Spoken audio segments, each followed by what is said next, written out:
Muy buenos días, hermanos, hermanas, amigos que nos están viendo a través de Facebook o YouTube. Queremos agradecerles por estar conectados hoy con nosotros y decirles que creemos que Dios tiene un mensaje especial para cada uno de ustedes. Y gracias por acompañarnos. Estoy seguro que en ese momento muchos de nosotros estamos viendo, estamos unidos en un mismo corazón, en un mismo espíritu, juntos este domingo para alabar al Señor y para escuchar qué es lo que Él tiene para cada uno de nosotros. Quiero saludarte de la manera más atenta y también nos gustaría saber cómo has estado durante esta cuarentena, durante esta contingencia, cuáles han sido los desafíos que has enfrentado. Puedes dejarnos un comentario, puedes mandarnos un mensaje y si hay alguna manera en que podamos ayudarte, en que podamos servirte, pues estamos disponibles para, para ustedes. Me gustaría compartir con ustedes algunos anuncios de lo que estamos haciendo y algunas cosas que van a estar sucediendo en un futuro cercano. Seguimos con nuestros servicios en línea. Si vas a nuestra página de Facebook puedes encontrar qué es lo que estamos haciendo, cuáles son los horarios en los que estamos subiendo contenido tanto para niños, para jóvenes adultos. Estamos subiendo nuestro podcast cada jueves. No sé si has escuchado los últimos dos podcasts que han estado súper buenos, entonces te invitamos a seguirnos y puedes encontrarnos también no solamente en Facebook, en YouTube, también puedes encontrarnos ahora en Spotify. Así que búscanos como Renuevo Podcast. Queremos informarles también, especialmente a aquellos que son parte de nuestra iglesia y que están a lo mejor preguntándose qué es lo que va a pasar en las siguientes fechas, cuándo vamos a regresar a reunirnos como iglesia de manera presencial. Queremos decirles, hermanos, que estamos orando para tomar las decisiones correctas. Estamos esperando también ver cuál es la información que nos brindan las autoridades y cuáles son las fechas que se proponen para la reintegración de todas las cosas. Tenemos que esperar también ver cuáles son las medidas de seguridad que se van a tomar. Queremos regresar bien, queremos regresar seguros y queremos regresar una vez que podamos reunirnos todos juntos y poder, juntos como lo hacíamos, alabar al Señor. Y también estamos orando para ver qué es lo que Dios tiene para nosotros durante en este tiempo que vamos a regresar. Estamos orando para ver qué son las cosas que Dios quiere comenzar a hacer a través de nosotros y te invitamos a que permanezcas en oración por tu iglesia, ora por tu iglesia, ora por cada ministerio, ora por cada familia, ora por mí como pastor y ora por el liderazgo también, que Dios nos pueda guiar a las mejores decisiones y aquellas decisiones que sean conforme a su voluntad.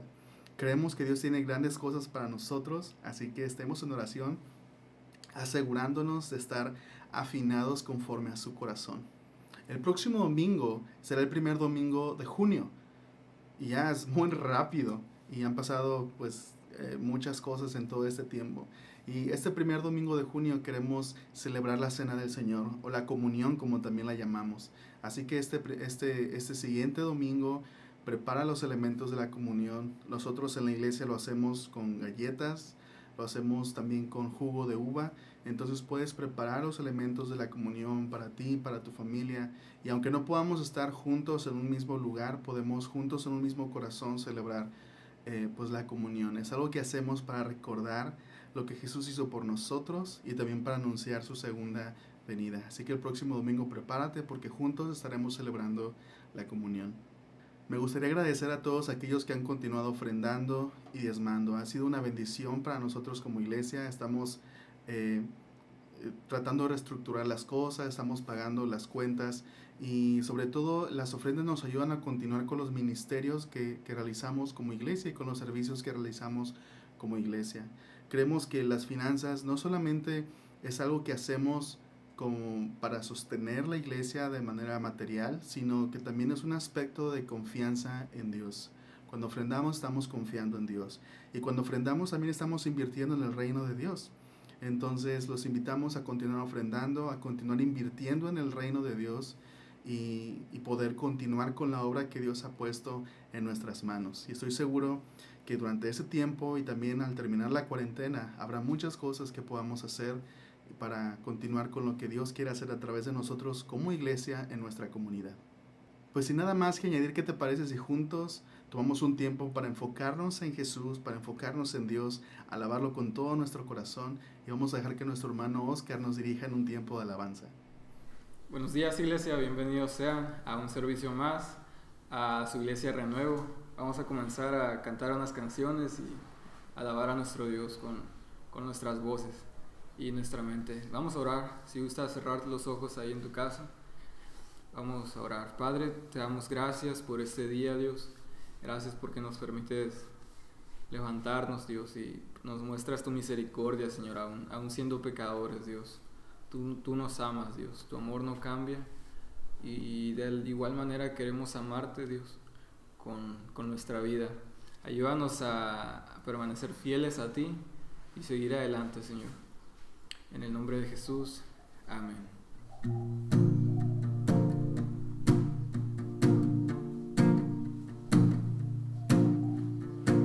El día más grande en la historia me rescató, la muerte derrotó. Canten lo que Cristo vive hoy. Hacia la cruz y la tumba, vida eterna tú ganaste, Dios. Griten lo que Cristo vive hoy. Vive hoy.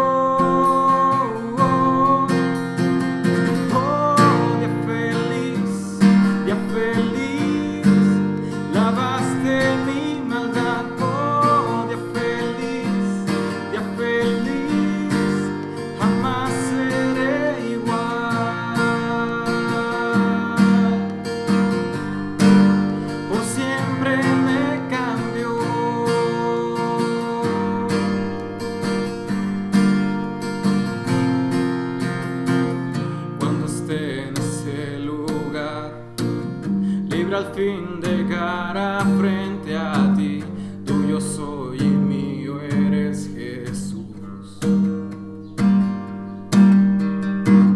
Gozo y paz allí habrá, el dolor por fin terminará al celebrar que Cristo vive hoy. Vive hoy.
muerte derrotó, la guerra él ganó, el infierno fue al fin vencido. La tierra retumbó, la piedra él quitó, su amor perfecto siempre vencerá. El Rey resucitó, la muerte derrotó, ganando la victoria. Por siempre a Él la gloria es, por siempre exaltado es, por siempre Él es digno. El vivo está, el vivo está.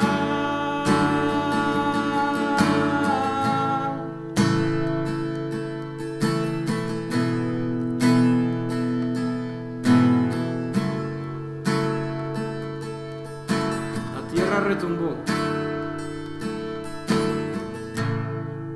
la tierra retumbó, la piedra él quitó, su amor perfecto siempre vencerá. El Rey resucitó, la muerte derrotó, ganando la victoria. Por siempre a Él la gloria es, por siempre exaltado es, por siempre Él es digno. El vivo está, el vivo está.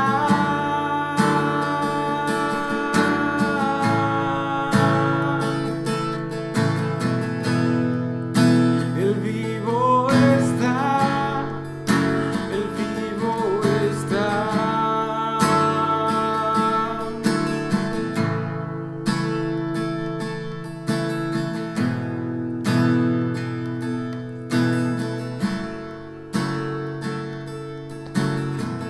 Cantamos aleluya. Cantamos aleluya. Cantamos aleluya. Cantamos aleluya. El Rey resucitó. Cantamos aleluya.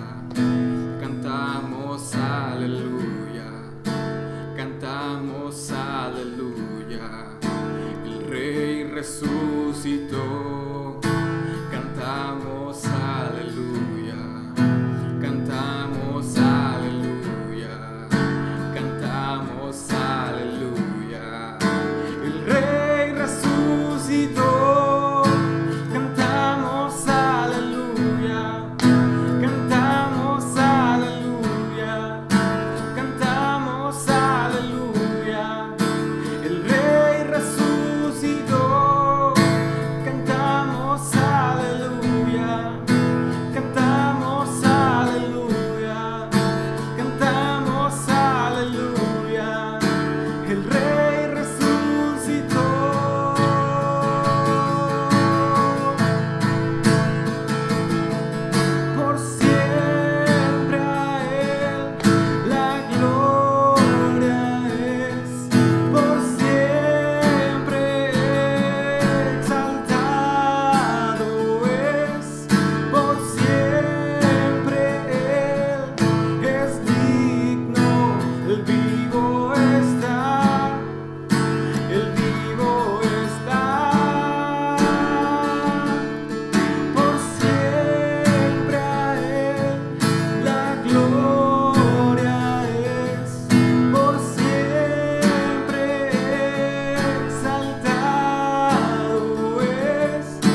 Tú estás vivo, Dios. Tú estás vivo, Cristo.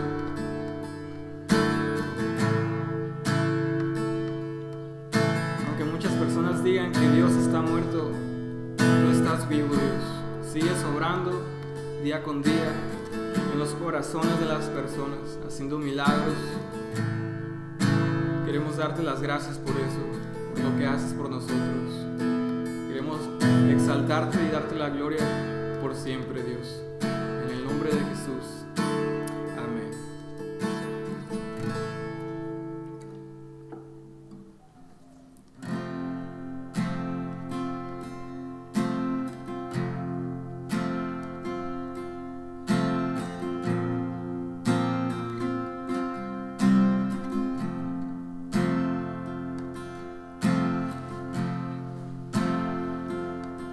Me envuelves hoy con una canción, melodía de tu amor. Me das libertad en la adversidad. Ya no hay más temor. Ya no soy esclavo del temor. Yo soy hijo de Dios. Ya no soy esclavo del temor. Yo soy hijo de Dios. Antes de nacer, escogido fui por tu gran amor. Volví a nacer, pertenezco a ti. Tu sangre fluye en mí. Ya no soy esclavo del temor. Yo soy hijo de Dios.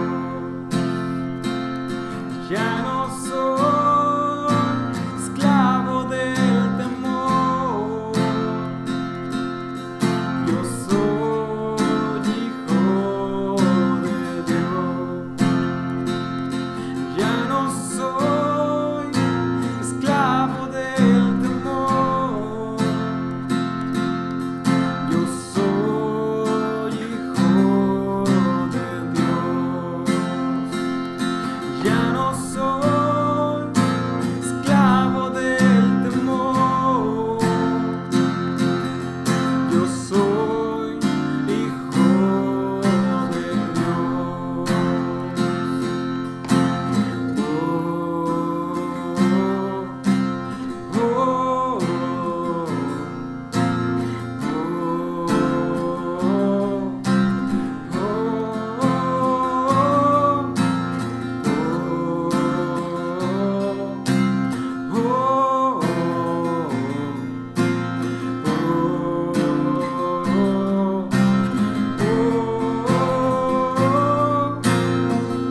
Abriste el mar para que yo camine.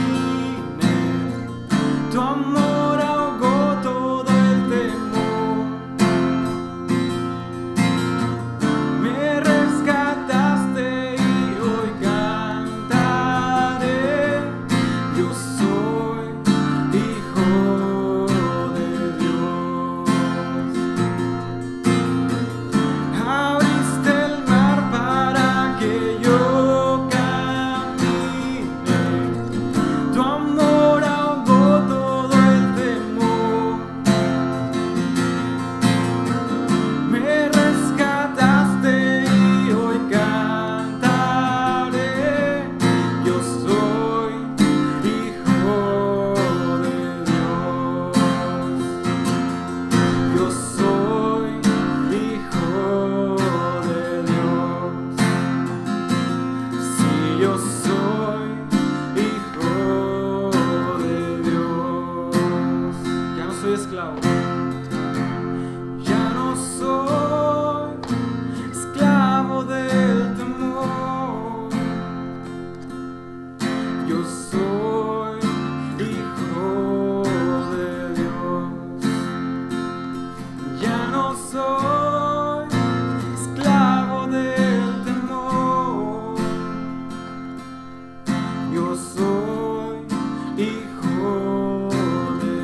cantará, aleluya,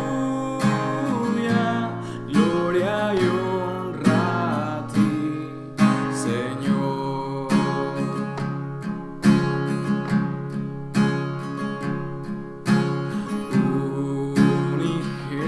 Unigénito de Dios, viniste a redimir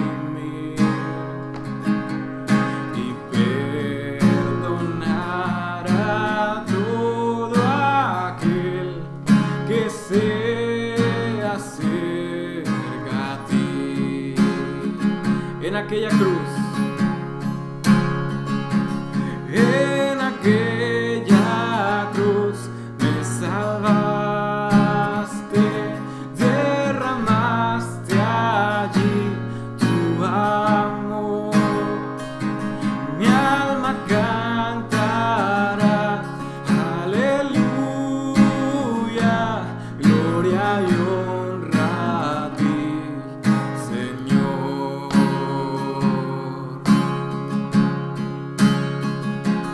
Él pagó por mí, su perdón me dio, por la sangre que derramó en la cruz. El pecado ya no me puede atar, libre soy en él, libre en verdad. Él pagó por mí, su perdón me dio, por la sangre que derramó en la cruz. El pecado ya no me puede atar, libre soy en él, libre en verdad. En aquella cruz me salvaste, derramaste allí tu amor. Mi alma cantará, aleluya, gloria y honra a ti, Señor.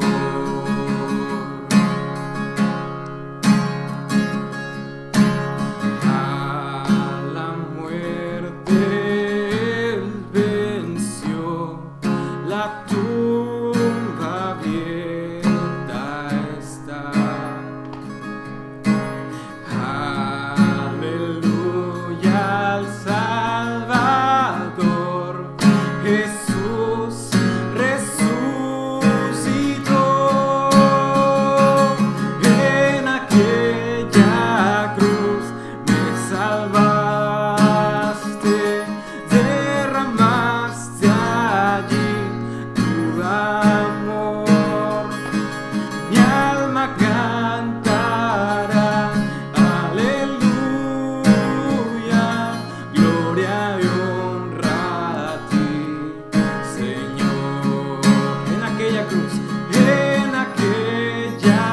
cruz me salvaste, derramaste allí tu amor.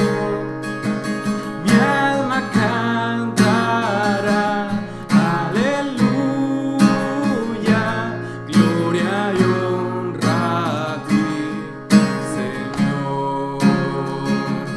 Gloria y honra a ti, Señor. Gloria y honra a ti, Señor.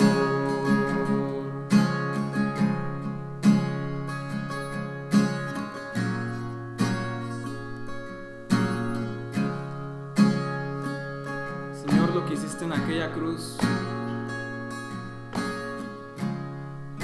es increíble, Señor.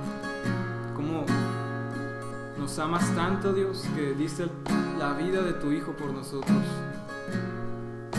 Es un amor que nos cuesta comprender, nos cuesta entender.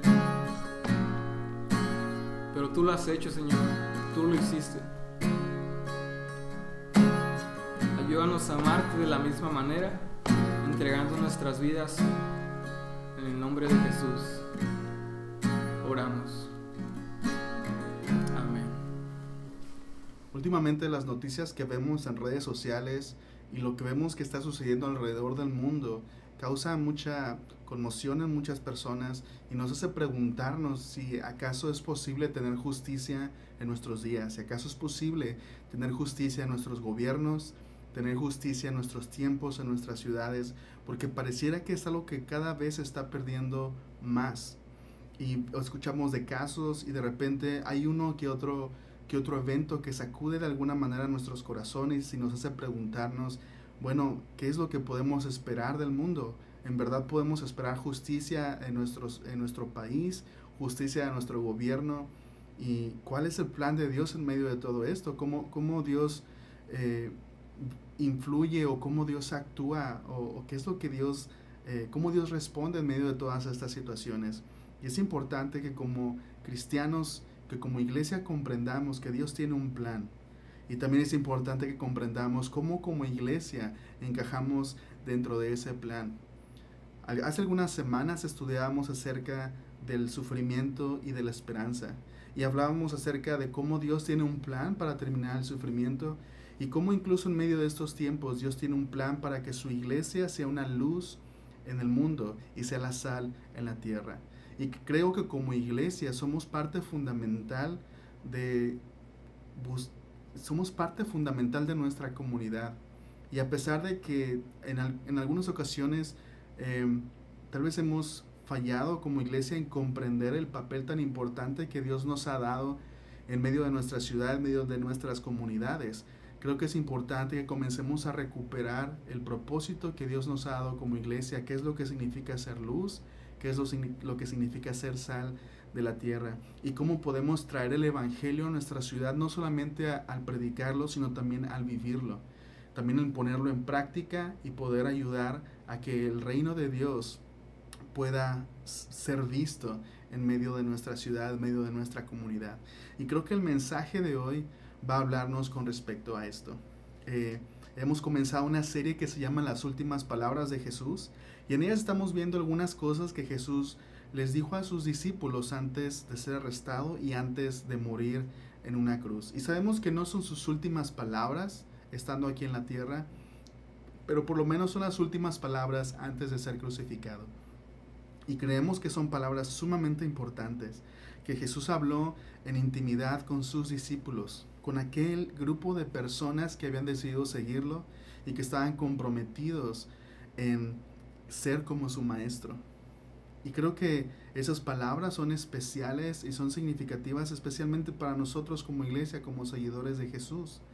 Pero también si tú no eres un seguidor de Jesús todavía, creo que estas palabras te pueden dar una mirada al interior del corazón de Jesús.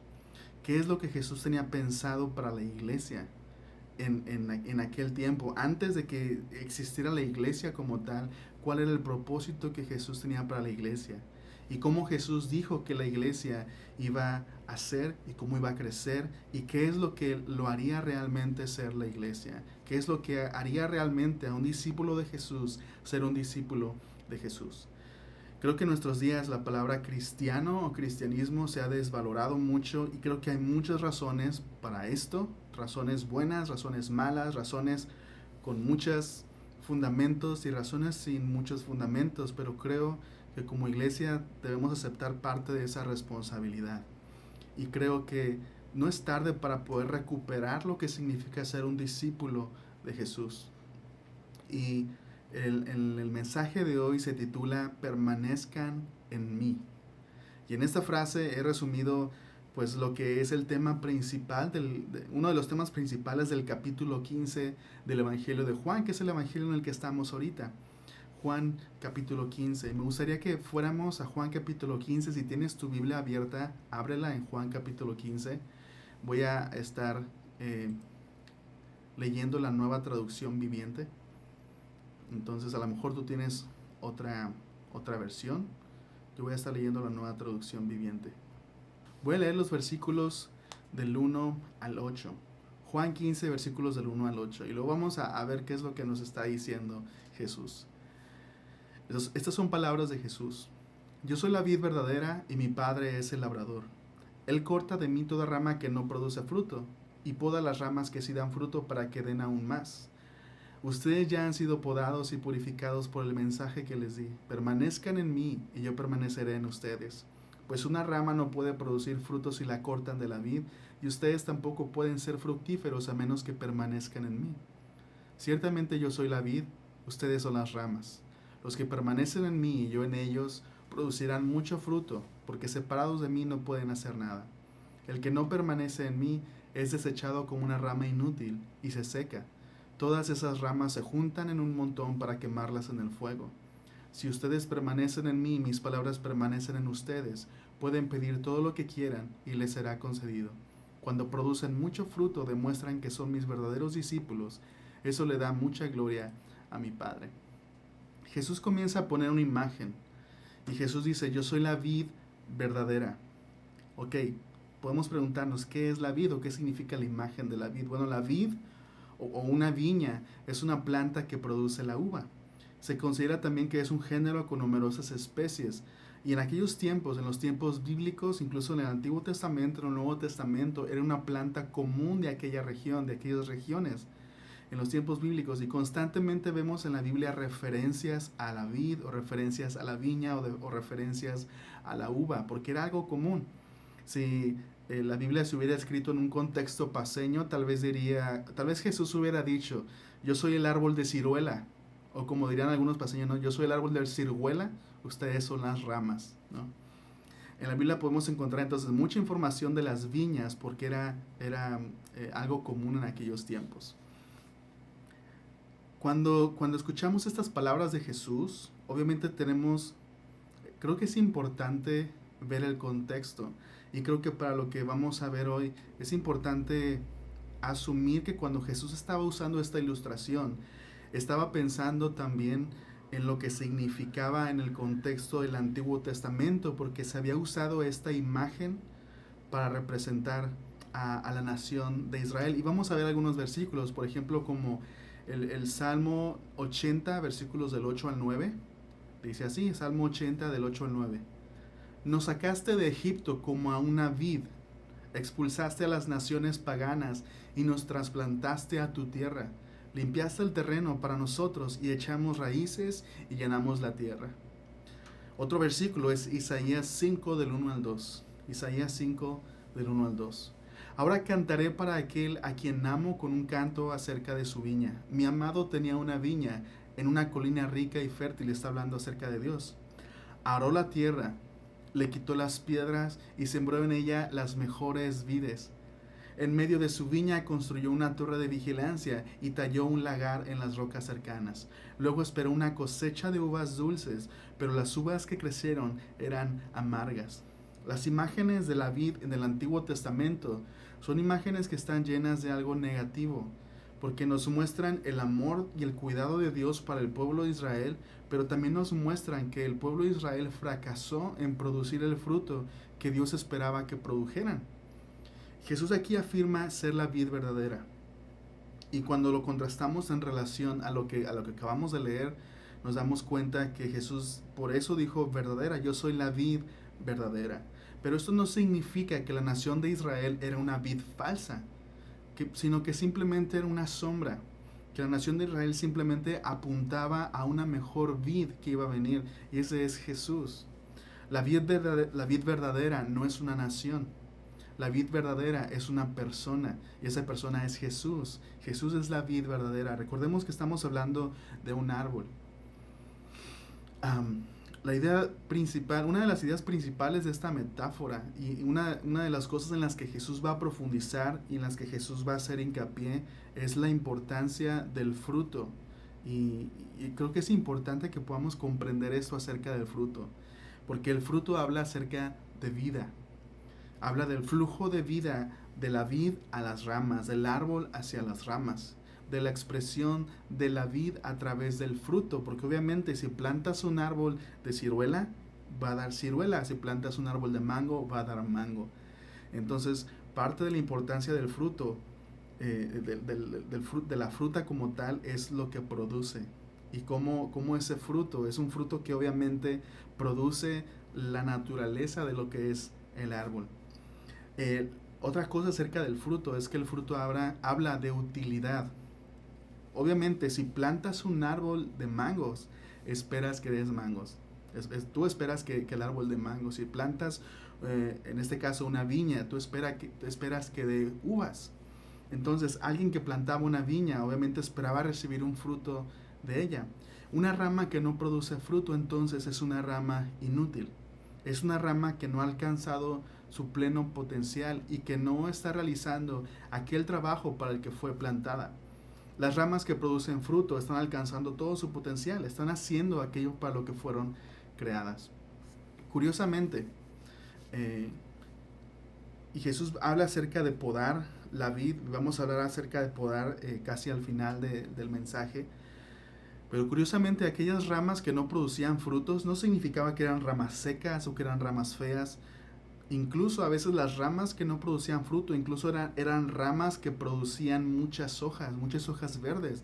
Y a lo mejor tenían la apariencia de ser ramas frondosas, pero en realidad eran ramas que no estaban produciendo fruto. Eran ramas inútiles porque no estaban cumpliendo con su propósito. Y muchas veces los jardineros, quienes se dedican a cuidar las viñas, esas son las ramas que tienen que cortar.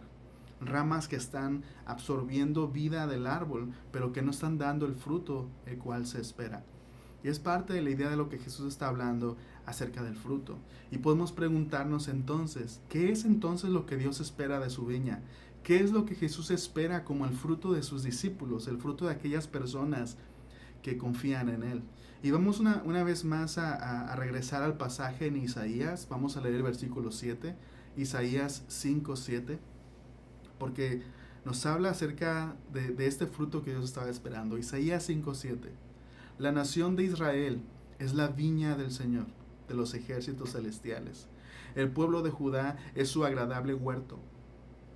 Él esperaba una cosecha de justicia, pero en cambio encontró opresión. Esperaba encontrar rectitud, pero en cambio oyó gritos de violencia. ¿Y a poco no? Eso se parece mucho a lo que estamos viviendo en nuestros días. Queremos ver justicia, pero lo que encontramos es opresión. Y cada día encontramos en Facebook o escuchamos en las noticias o nos llegan mensajes de cómo una vez más se descubre otro acto de opresión en el mundo. Esperamos encontrar rectitud en las personas, pero en cambio lo que escuchamos son gritos de violencia, son gritos pidiendo ayuda. Y vemos a veces en Facebook las protestas, vemos todo lo que sucede. Y algunas personas critican a otras por cómo reaccionan o porque no reaccionan. Y vemos todo esto en nuestro mundo. Y es muy parecido a lo que aquí dice.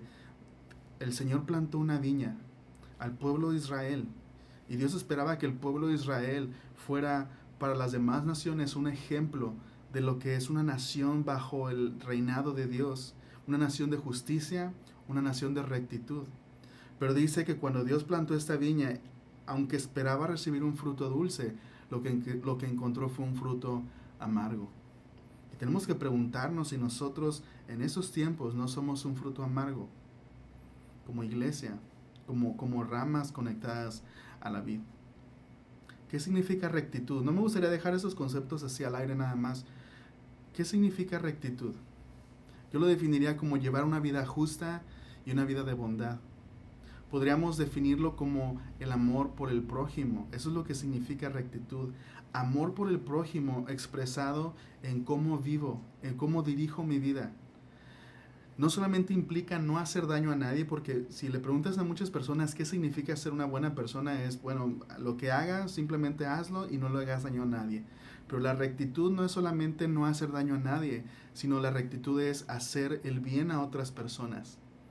Y creo que hemos hablado de esto antes. No solamente se refiere a hacer actos de bondad, sino ser personas que viven con bondad, que viven vidas justas de rectitud. Rectitud significa que vivimos de tal manera que reconocemos la imagen de Dios en otras personas y tratamos a otras personas con valor. Tratamos a las personas con el valor que tienen como seres humanos creados a la imagen de Dios. No los tratamos en base a nuestras ideas no los tratamos en base al color de piel o a la situación económica, sino que reconocemos la imagen de Dios en cada persona y le damos el valor que cada persona tiene, porque fueron creadas a la imagen de Dios. Llevar una vida recta tiene que ver con tener relaciones saludables. Eso significa rectitud. Ahora, ¿qué significa justicia? O tal vez si tu Biblia es la versión Reina Valera, vas a encontrar la palabra juicio. Y es una palabra creo más cercana a la palabra original. Porque la palabra justicia o juicio hace referencia a dictar un veredicto. Hace referencia a castigar los actos malvados. Pero en el contexto bíblico la justicia está relacionada con una idea todavía más amplia. Por ejemplo, Proverbios 31 del 8 al 9. Proverbios 31 del 8 al 9 dice esto. Habla a favor de los que no pueden hablar por sí mismos. Garantiza justicia para todos los abatidos. Sí, habla a favor de los pobres e indefensos y asegúrate que se les haga justicia. También Jeremías 22, versículo 3. Jeremías 22, 3. Esto dice el Señor. Sean imparciales y justos. Hagan lo que es correcto. Ayuden a quienes han sufrido robos. Rescátenlos de sus opresores. Abandonen sus malas acciones. No maltraten a los extranjeros, ni a los huérfanos, ni a las viudas. Dejen de matar al inocente. Con esto en mente podemos decir que la justicia en la Biblia no solamente es castigar los actos malvados, sino que tiene que ver con restaurar a las personas. Tiene que ver con rescatar a las personas de cierta condición o de cierta opresión. Tiene que ver con redimir también a las personas. La palabra redimir tiene que ver mucho con, en aquellos tiempos había esclavos. Redimir significaba comprar a una persona para darle su libertad. Obviamente no es el único significado, pero nos permite comprender lo que significa redimir. Es ayudar a las personas a ser libres de la opresión. Esos versículos nos dicen que significa ser justos o buscar la justicia significa ser la voz de aquellos que no tienen o ser la voz de aquellos que no son escuchados.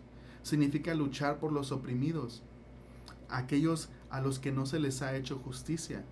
Significa brindar oportunidades a quienes no las tienen. Y significa luchar en contra de sistemas que lastiman y oprimen a las personas. Y cuando pensamos en todo esto, tal vez como iglesia sentimos una responsabilidad que tal vez muchas veces no sentimos.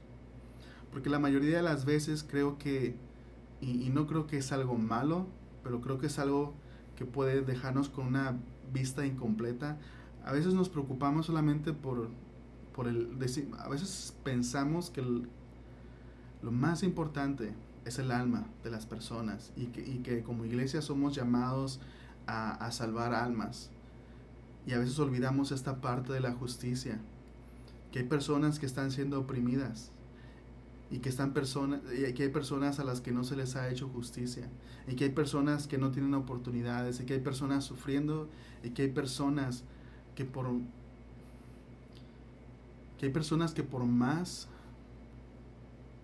que deseen, pasó algo en sus vidas que les impide recibir amor o que les impide comprender el amor que Dios tiene para ellos. Creo que es importante y creo que lo hablábamos hace algunas semanas. Cuando Jesús sanaba a las personas, muchas veces lo primero que Jesús sanaba era el cuerpo. O muchas veces lo que Jesús sanaba era el estado emocional o de relación de las personas. Y creo que eso es también importante. Y yo decía que era importante ver a las personas como algo completo. No dividirlas como este es el alma, este es el cuerpo. Y lo más importante es el alma. O en lo que me voy a enfocar es el alma. Y no nos damos cuenta que todo está conectado. Y que muchas veces para poder redimir el alma es importante traer sanidad al cuerpo. Yo sé que es una conversación más grande y ese no es el tema principal ahorita, así que no me voy a enfocar en eso. Pero si tienes dudas o preguntas, puedes mandarnos un mensaje y con mucho gusto podemos responder a tus dudas y tus preguntas. ¿Cómo hacemos esto? ¿Cómo podemos realmente dar este fruto que Dios está esperando de nosotros? Que no solamente tiene que ver con justicia y rectitud, sino que tiene que ver con mucho más y que es lo que Jesús nos va a decir en un momento. Pero ¿cómo podemos hacer esto? ¿Cómo podemos en nuestras vidas dar ese fruto que Dios espera de nosotros? Aquel fruto para el cual fuimos creados, aquel fruto para el cual como cristianos fuimos salvos y fuimos conectados a la vid que es Jesús. Está resumido en 3 palabras que Jesús mismo dice: permanezcan en mí. Permanezcan en mí. Una vez más quiero leer los primeros 5 versículos. Yo soy la vid verdadera y mi Padre es el labrador. Él corta de mí toda rama que no produce fruto y poda las ramas que sí dan fruto para que den aún más.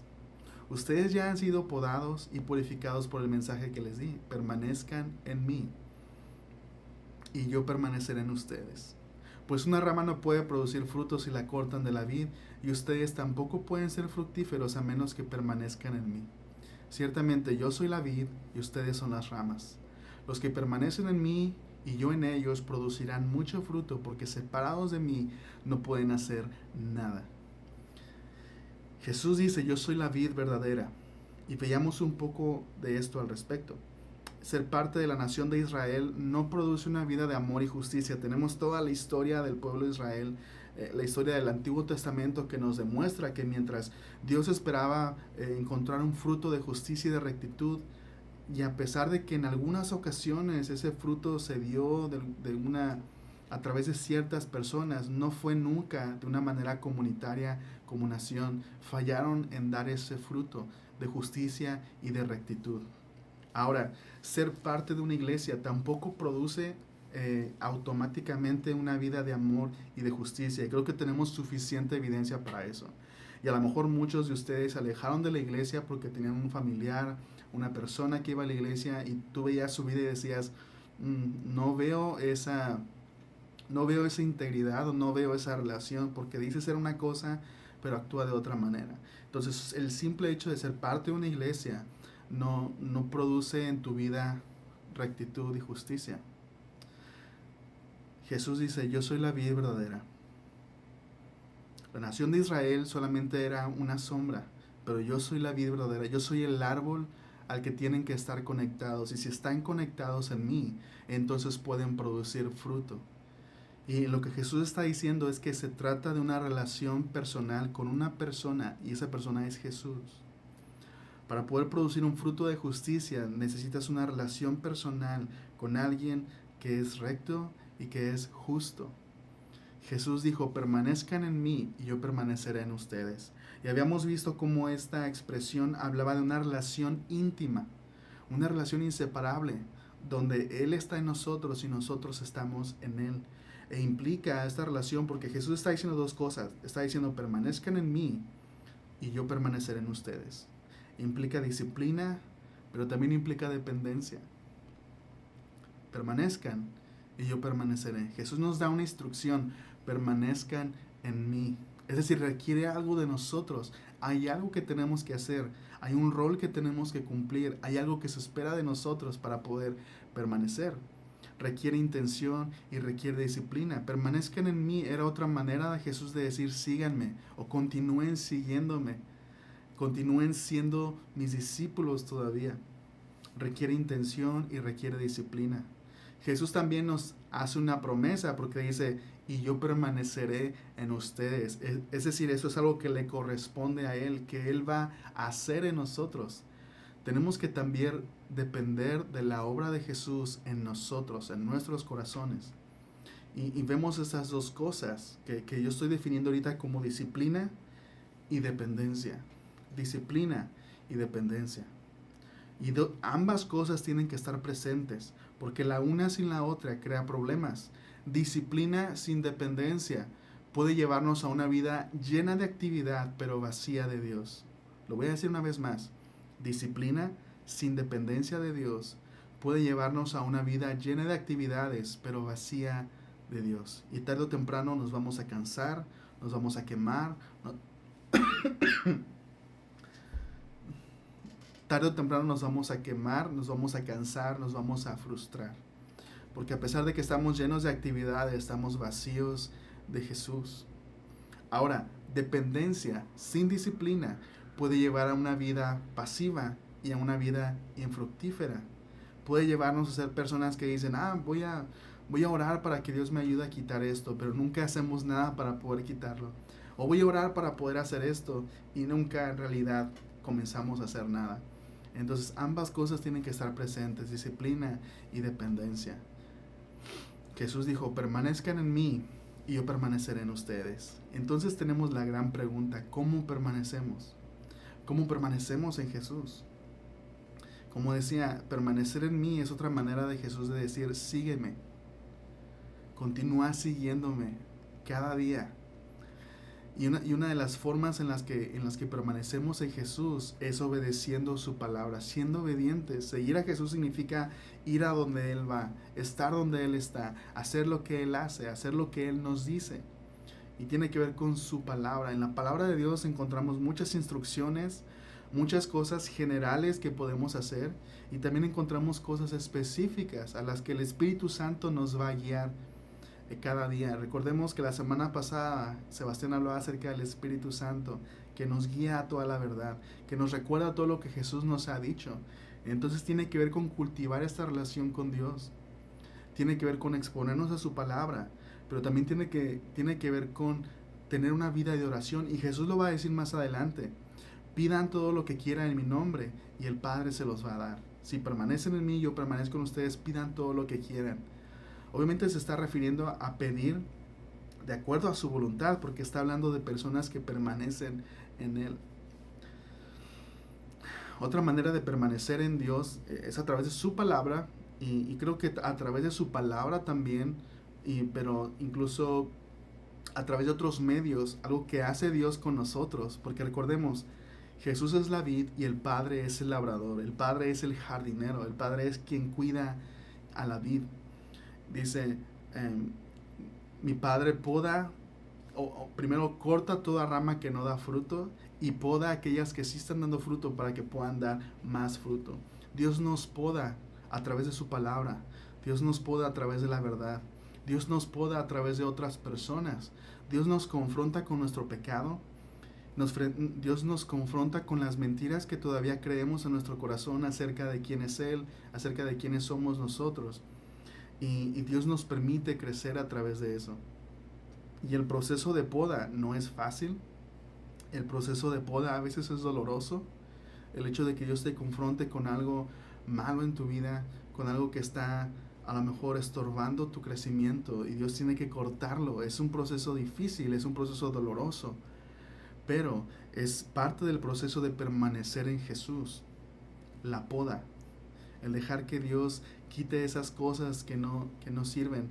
Es bien interesante cuando, y yo no soy jardinero, tengo algunas plantas y no son las mejores plantas en condición, pero quienes son jardineros a lo mejor tienen más información y podrán tener mejor información que yo, ¿no? La razón por la cual el jardinero corta o poda las plantas, poda aquellas plantas que están creciendo de más, como decía, a veces hay ramas que crecen de más, pero nunca dan fruto. Están absorbiendo nutrientes del árbol, pero en realidad no están dando el fruto que se espera de ellas. Y a veces esas ramas tienen que cortarse porque están creciendo mucho, pero en una dirección que no es correcta. O a veces están creciendo hacia la sombra, o están enredándose con otras ramas. Entonces lo que Dios hace muchas veces es cortar aquellas cosas, es cortar aquellos caminos en los que nos estamos desviando, aquellas cosas que están robando nuestra atención. Y el proceso de poda sucede en el contexto de su palabra, pero también sucede en el contexto de la comunidad. Así que si quieres permanecer en Jesús, es importante que permanezcas en comunidad con otros creyentes. Y eso es sumamente importante, porque yo pienso, y yo creo que es lo que veo en la Biblia, que ser discípulo de Jesús es imposible de una manera individual. Si hay una comunidad disponible y cercana, creo que ser discípulo significa ser parte de una comunidad. Una comunidad, y ser parte de una comunidad tiene muchas cosas buenas, y creo que en nuestros tiempos pasa algo bien interesante, porque creo que en nuestros tiempos hay un hambre muy grande por ser parte de una comunidad, hay un hambre muy grande por relaciones significativas, por relaciones importantes, pero muchas veces las personas no comprenden que ser parte de una comunidad requiere compromiso. Ser parte de una comunidad requiere una entrega y un compromiso de crecimiento. y requiere rendición de cuentas. Y muchas personas no están dispuestos a ser parte de eso. Quieren los beneficios de una comunidad, pero no quieren aceptar los compromisos de ser parte de una comunidad. Y eso es algo muy lamentable, porque cuando buscamos solamente los beneficios, pero no queremos dar el compromiso, nunca vamos a experimentar realmente una vida en comunidad verdadera.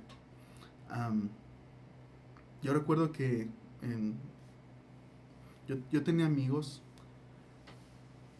y en una ocasión éramos parte del liderazgo de jóvenes en una iglesia, y había algo que yo estaba haciendo que no estaba bien.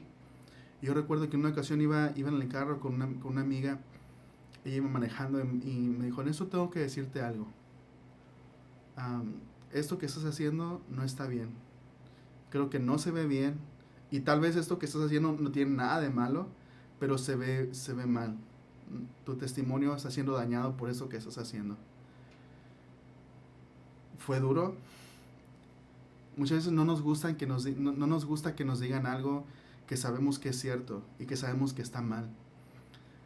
Y fue duro y fue difícil. Yo sé que fue difícil para ella. Yo sé que fue muy duro para ella acercarse conmigo. Yo sé que ella me veía como alguien más maduro que ella, y aún así me dijo estas cosas. Yo sé que fue difícil. Pero la razón por la cual ella sintió esa libertad de decirme esas cosas es porque éramos parte de un grupo que era muy unido. Éramos parte de un grupo que nos habíamos comprometido a crecer juntos, que nos habíamos comprometido a hacer las cosas bien, a seguir a Dios juntos. Y por esa comunidad que había, por esa confianza que había, ella pudo decirme eso. Obviamente esto puede suceder incluso aunque no haya toda esa confianza o ese compañerismo, esa intimidad, puede suceder también. Pero qué importante es ser discípulos juntos, ser parte de una comunidad donde las relaciones son profundas y significativas. Y creo que lo que vemos en este capítulo tenemos que verlo en su contexto. Jesús estaba hablándole a sus discípulos. En este momento eran 11 discípulos, 11 personas que se habían comprometido a seguir a Jesús y que estaban juntos en este proceso. Cada uno de ellos era bien diferente, pero estaban juntos. Y en esa noche, antes del arresto de Jesús, Jesús está hablando esto con ellos: permanezcan en mí. Y se los está diciendo a todos. Y creo, por lo que veo en la Biblia, que permanecer, por lo general, y lo que yo veo es que es siempre un acto en comunidad. Permanecer en Jesús. Ser discípulo, aunque es una decisión personal e individual, no es una vida individual, es una vida en comunidad. Una forma de permanecer en Jesús lo habla más adelante, dice: obedezcan mis mandamientos. Déjenme leerles el versículo. A partir del versículo 9 de Juan 15. Yo los he amado a ustedes tanto como el Padre me ha amado a mí. Permanezcan en mi amor. Déjenme decirle, la palabra permanecer aparece en este capítulo más de 10 veces. Versículo 10. Cuando obedecen mis mandamientos, permanecen en mi amor, así como yo obedezco los mandamientos de mi Padre y permanezco en su amor. Jesús nos está dando un ejemplo, y hemos visto desde el capítulo anterior que Jesús habla de la relación de su Padre, y Jesús dice: imiten esta misma relación que me ven teniendo con mi Padre, imítenla conmigo. Así como yo obedezco los mandamientos de mi Padre, ustedes obedezcan mis mandamientos. Así como yo estoy en mi Padre y mi Padre está en mí, así yo voy a estar en ustedes y ustedes van a estar en mí. Y Jesús lo que está diciendo aquí es: imítenme. Lo que han visto de mí, imítenlo. Lo que han aprendido de mí, háganlo. Obedezcan mis mandamientos, y de esa manera van a permanecer en mi amor. Si obedeces los mandamientos de Jesús, vas a experimentar la vida que Él quiere que experimentes. Y obedecer los mandamientos de Jesús significa seguirlo. ¿Cómo sigo a Jesús? Obedece sus mandamientos. Obedece las cosas que has aprendido al leer la Biblia, en los evangelios, al observar la vida de Jesús. Obedece los mandamientos. Jesús dice: si obedeces los mandamientos, Jesús le dijo a los discípulos: ustedes son mis amigos si hacen lo que yo les digo. Y es una frase sumamente extraña. Ustedes son mis amigos si hacen lo que yo les digo. Si yo le dijera eso a mis amigos, probablemente no estaría tan bien. Ustedes son mis amigos si hacen lo que yo les digo.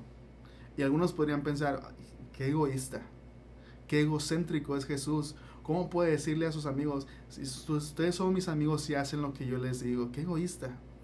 Pero tenemos que ver las cosas en contexto. Jesús estaba a punto de ser arrestado y estaba a punto de entregar su vida por sus amigos, por todo el mundo. Pero en este contexto específico, Jesús va a decirlo de esta manera: voy a entregar mi vida por ustedes, mis amigos. No hay amor más grande que dar la vida por tus amigos. Obviamente las palabras de Jesús no son egoístas. Obviamente Jesús no era egocéntrico. Lo que Jesús les estaba diciendo es: lo mismo que me han visto hacer a mí, háganlo ustedes. Obedezcan mis mandamientos. Jesús está simplemente diciendo: sigan mi ejemplo. Y al obedecer mis mandamientos, ustedes simplemente estarán haciendo lo que me han visto hacer. Ustedes estarán haciendo lo que yo hago. Una vez más, Dios espera fruto en nuestras vidas. ¿Qué clase de fruto? Me gustaría completar la idea. Hablamos de justicia y rectitud, pero en el contexto de este pasaje, y creo que las cosas están relacionadas. Por lo menos hay 3 cosas en el contexto de este capítulo y de los capítulos anteriores. La primera es paz, la segunda es gozo y la tercera es amor. Paz, gozo y amor. En Gálatas 5, 22 al 23, Pablo nos habla acerca del fruto del Espíritu.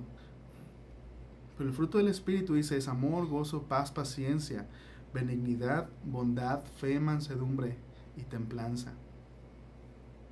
Pero hay personas que dicen que el primero, el amor, es el que engloba a todos los demás. Hay personas que dicen, no, los primeros 3 son los que engloban todos los demás. Y en el contexto de ese pasaje creo que es cierto. La paz, el gozo y el amor engloban todos los demás atributos del fruto del Espíritu. Dios quiere que tengas paz. Y no solamente eso, Dios quiere que seas una persona que brinda paz a otros. ¿Qué significa esto? Que seas una persona que perdona a aquellos que te han ofendido y que te dañaron. Que seas una persona que vive una vida que crea un contexto sano para sus relaciones.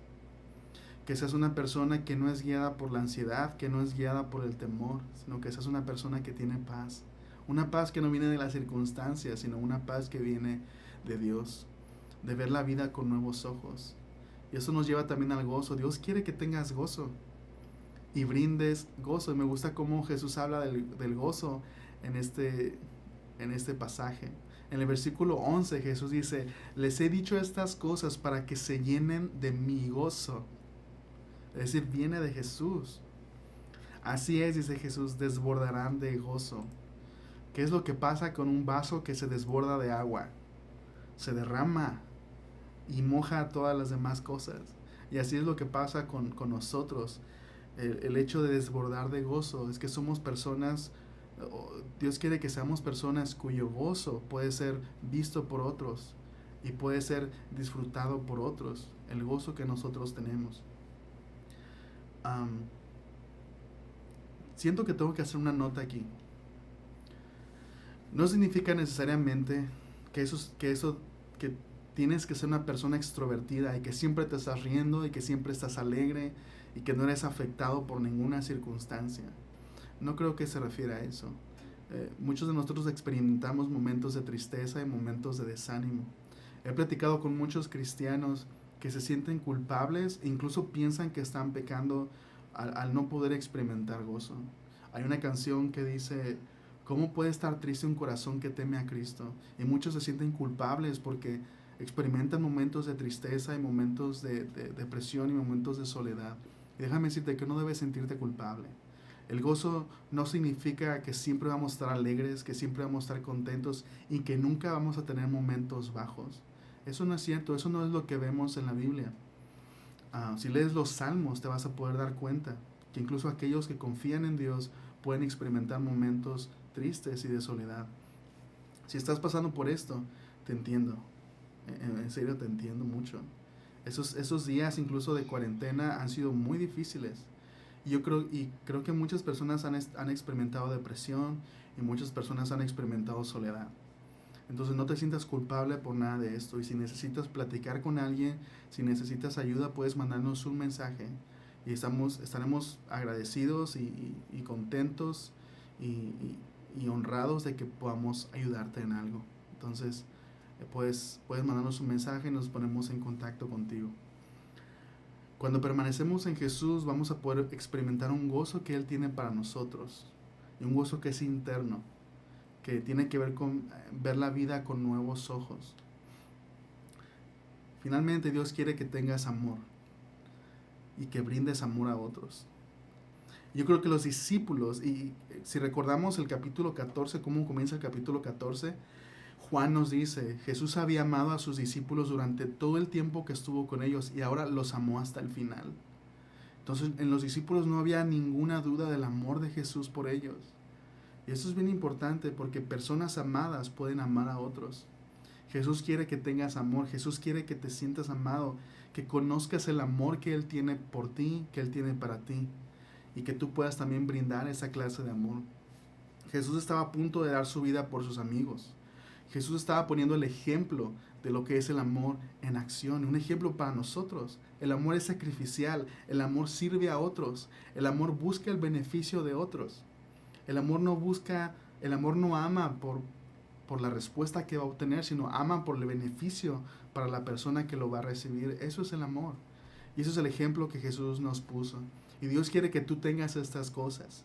Y como decíamos al principio, hay algo que tienes que hacer, pero también hay algo en lo que tienes que confiar, hay algo en lo que tienes que depender, porque Jesús dijo, permanezcan en mí y yo permaneceré en ustedes. Sí implica algo de nosotros, pero también requiere que dependamos de la obra de Jesús en nosotros. Permanezcan en mí y yo permaneceré en ustedes. Jesús le dijo a sus discípulos, ámense unos a otros de la manera que yo los he amado. Y está hablando una vez más, como decía, al grupo de los discípulos, ámense unos a otros. Y tenemos que comprender que el discipulado se da en este contexto de amor, en este contexto de comunidad. Y la verdad, Dios ha puesto en mi corazón esto muy fuerte, que como pastor, buscar que como iglesia podamos ser este contexto, que como iglesia podamos ser esta comunidad donde nos amamos unos a otros y donde podamos juntos crecer.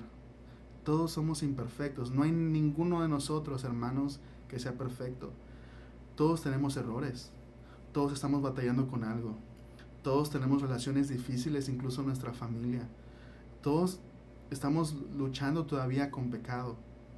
Entonces, es bien interesante y es bien triste que muchas veces en la iglesia puede ser el lugar donde nos sentimos más solos, puede ser el lugar donde nos sentimos más aislados, porque vemos a los demás y pensamos, ay, estoy seguro que ese hermano no batalla con esto, o estoy seguro que nadie en esta iglesia ha hecho lo que yo he hecho, o estoy seguro que todos en esta iglesia tienen vidas perfectas y yo aquí estoy batallando y estoy luchando y me siento tan solo y tengo miedo de hablar y tengo miedo de decir lo que está pasando en mi vida por miedo a ser juzgado, por miedo a ser criticado, por miedo a ser aislado, por miedo a que me miren feo. Pero déjenme decirles, hermanos, estoy hablando a ustedes, hermanos, que son parte de Renuevo La Paz. Todos necesitamos permanecer en Jesús y ninguno de nosotros es perfecto. Y déjenme decirles algo, hermanos, en serio. Dios todavía tiene muchas cosas que podar de nosotros, de todos nosotros como iglesia, en lo personal, en nuestras familias. Dios tiene muchas cosas que podar de nosotros. Y Dios va a usar nuestras relaciones para hacerlo. Dios va a usar su palabra, Dios va a usar las predicaciones, Dios va a usar los mensajes, las clases, Dios va a usar nuestras pláticas que tenemos entre nosotros. Y qué mejor, hermanos, que trabajar en nuestras relaciones. Qué mejor que amarnos unos a otros como Jesús nos amó. Y amarnos no tiene que ver solamente con hacer carne asadas juntos y convivir juntos.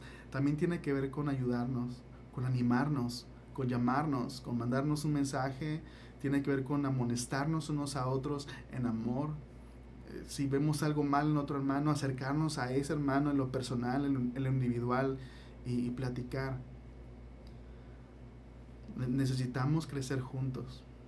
Necesitamos permanecer juntos en Jesús, en ese contexto de amor, para poder dar ese fruto de amor, de justicia, de rectitud, de paz y de gozo que el mundo necesita. Que como iglesia podamos ser realmente una luz en el mundo. Que como iglesia realmente podamos ofrecer al mundo la justicia que el mundo desea ver. O por lo menos un vistazo, por lo menos un destello de lo que es el reino de Dios en la tierra. Entonces, no luches solo. Creo que muchos estamos luchando solos. Entonces no lo hagamos solos. Busquémonos y ayudémonos unos a otros. Y sé que no es fácil. Sé que el llegar a hacer esta clase de iglesia o llegar a hacer esta clase de comunidad no es algo fácil, no es algo sencillo. Va a requerir de tiempo, va a requerir de trabajo, va a requerir de un proceso tal vez largo. Pero comencemos a hacerlo, comencemos a caminar juntos y comencemos a permanecer juntos en Jesús. Eso es lo que Dios ha puesto en mi corazón.